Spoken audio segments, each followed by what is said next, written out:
তিরমিজি শরীফের 2616 নং হাদিসের বর্ণনাকারী মুআজ ইবনে জাবাল রাদিয়াল্লাহু তাআলা আনহু তিনি বলেন, নবী করিম সাল্লাল্লাহু আলাইহি ওয়াসাল্লামের সাথে এক সফর করছিলাম।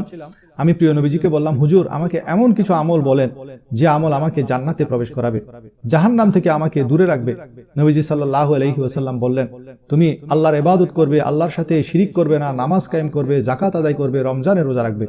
এরপর নবীজি বললেন, আচ্ছা, আমি কি তোমাকে কল্যাণের দরজাসমূহের কথা বলবো না? তখন নবীজি সাল্লাল্লাহু আলাইহি ওয়াসাল্লাম বললেন, কল্যাণের দরজা হলো তিনটি। নাম্বার 1, কল্যাণের দরজা হলো রোজা রাখা। 2, সদকা করা। সদকা এমন একটি ইবাদত, পানি যেমন আগুনকে নিভিয়ে দেয়, সদকা মানুষের গুনাহগুলোকে ধুয়ে মুছে সাফ করে দেয়। এবং 3 নম্বর হলো রাতে তাহাজ্জুদ পড়া।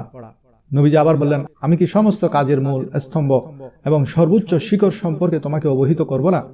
আমি বললাম, হ্যাঁ ইয়া রাসূলুল্লাহ। নবীজি বললেন, সকল কাজের মূল হলো ইসলাম, স্তম্ভ হলো নামাজ, সর্বোচ্চ শিখর হলো জিহাদ। নবীজি আরো বললেন, আমি কি এসব কিছুর সার সম্পর্কে তোমাকে বলবো না? আমি বললাম, হ্যাঁ হে আল্লাহর রাসূল। তিনি তার জিহ্বা ধরে বললেন, এই জিহ্বাকে সংযত রাখো।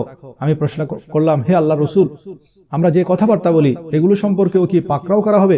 নবীজি তখন বলেন, হে মুআজ, তোমার মা তোমাকে হারিয়ে ফেলুক, মানুষকে শুধুমাত্র জিহ্বার উপার্জনের কারণেই অধমুখে জাহান্নামে নিক্ষেপ করা হবে।